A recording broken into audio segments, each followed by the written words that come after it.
Hey everyone, welcome back to my channel. So for today's video, I have a subscriber requested recipe, which is an asopao de camarones. And asopao de camarones is a very hearty and delicious Puerto Rican rice and shrimp soup that is super flavorful and pretty simple to make. So let's get into it. So to start making this asopao de camarones, I have here 1 pound of medium shrimp that has the tail and the shell on. I like this option because buying shrimp with the tail and the shell on is more affordable than buying it without. So, and also I'm gonna use the tail and the shell to make a shrimp broth. So, you know, it's a win-win. It's affordable and it's gonna give me a nice flavorful broth. So I'm gonna start by deveining my shrimp. So most of this shrimp, it says devein on the packaging, but the bottom of the shrimp, there's still a vein. So what I like to do, I like to get a paring knife and very carefully just kind of make a little slit. And then I use the tip of my knife to scrape it out. And then after I scrape it out, I have a bowl, as you can see in the corner of my sink, and I kind of just like wash my knife. I wash the vein off of my knife with the water. So it's a little tedious, but it's worth it. You're not gonna die if you eat the vein, but I'm pretty picky with that, so we're gonna remove that. All right, so my shrimp is nice and clean, and over there in the corner, in a clean bowl, I have all of the shrimp tails and shells, and I'm gonna make a very quick shrimp broth. And this shrimp broth is based off of a very old Puerto Rican cookbook called Cocine Conmigo. And yeah, so in the book, it lists as a substitute that if you do not want to make the broth, you can use fish bouillon. So that's an option too. You would just have to dilute the fish bouillon with water, of course, with however much water I'm using for this recipe.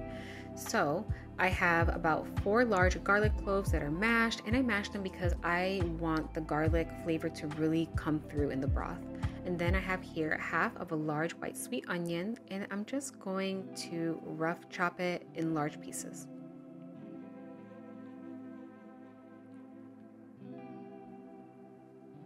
And then after that, I am going to chop up a bit of bell pepper. I'm going to use 2 bell peppers. It does not matter what color bell peppers they are. And you're gonna notice that I have like 3/4 of each pepper because I use a little bit of each for another recipe. So again, it doesn't have to be perfect. Just as long as you have some kind of pepper, garlic, your onion, and you're using your shells and tails from the shrimp, you're good to go for this broth. So to start this broth, I have here about 5 cups of water. Now I am going to be adding a little more water in my soup later on, but to start the broth, I start off with about 5 cups of water. And then I'm just gonna throw in all of my ingredients in the water.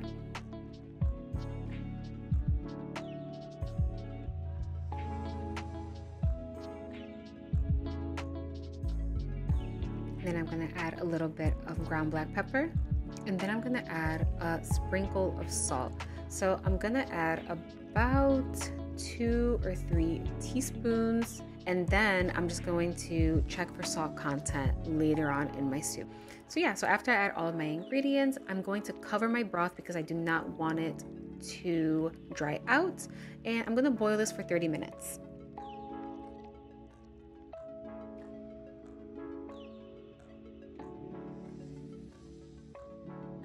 All right, so while my broth is boiling, I'm gonna start by making the base of my asopao. So as always, I'm gonna start with a little bit of extra virgin olive oil.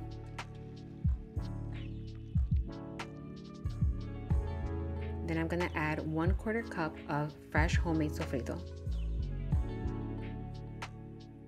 Then 1/3 of a cup of tomato sauce.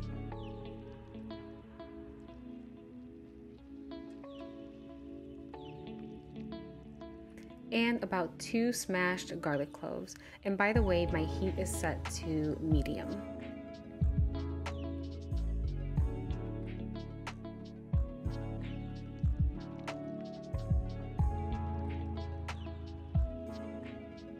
And as always, all of the ingredients are going to be to taste. What I would suggest being optional is the garlic, because there's already garlic in the sofrito, but I like a little extra garlic, so that part is optional. So after I gave everything a nice stir and I'm just letting it simmer for a couple of seconds, I'm going to add a bit of pimientos. I'm gonna add about 2 tablespoons.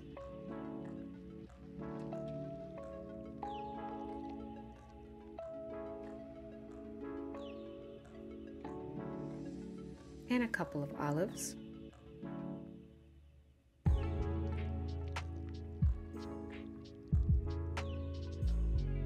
A little sprinkle of oregano, about 1/8 or 1/4 of a teaspoon.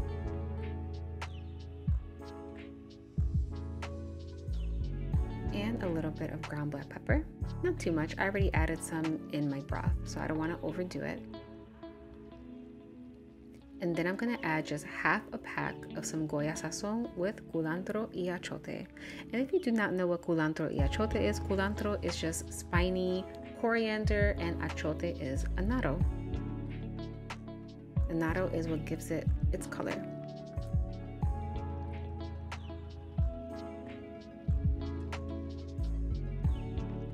I sometimes forget that a pretty large part of my subscribers are not Puerto Rican and are not native Spanish speakers, so I like to try my best to explain things as best as I can.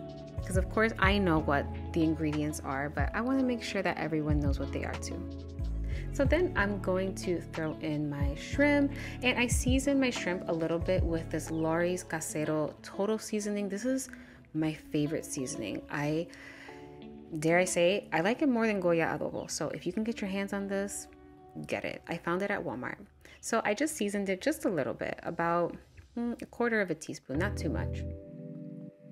So I'm going to throw that in there, and I'm going to mix my shrimp around with my cooking base, and I'm going to let my shrimp just get nice and fully cooked.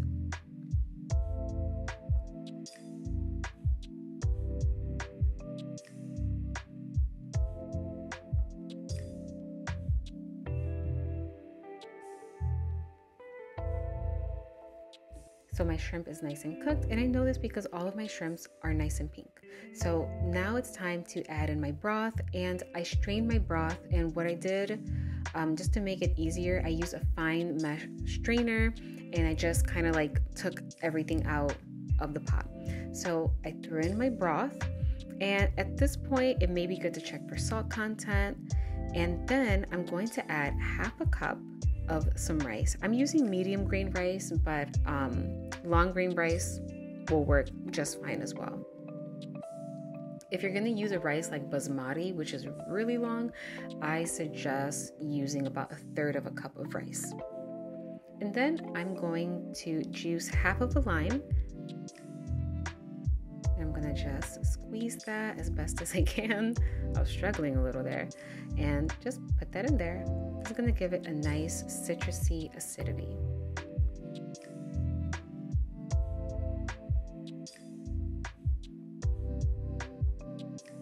And I'm going to check for salt. And for me, it was good.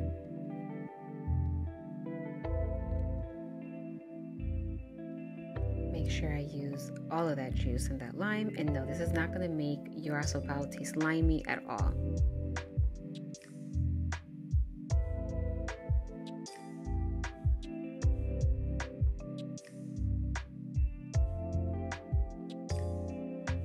Alright, so as I mentioned earlier, I was going to add a little more water to my soup. And this is a good idea because at this point, the soup is very concentrated. So I'm going to dilute it just a little bit, and I'm going to add a little extra water. And then after I add my water, I'm going to make sure that the salt is good, which it was for me. And yeah, so I'm just going to cover my soup, and I'm going to cook this for about 30 minutes. And after about 35 minutes, my asopao de camarones is perfect. It came out so good. And by the way, this recipe serves about 4 people. However, it's very easy to double, triple, and quadruple this recipe. And that is all for today's video. So I feel like this video came out just in time for the cold fall and winter season. But if you live in Puerto Rico, make this on a rainy day, enjoy it with some tostone, a little aguacate, and you're good to go. So if you've enjoyed today's video, do not forget to give it a thumbs up, subscribe if you haven't already, and also hit that notification bell because a new video will be out every week. Until next time.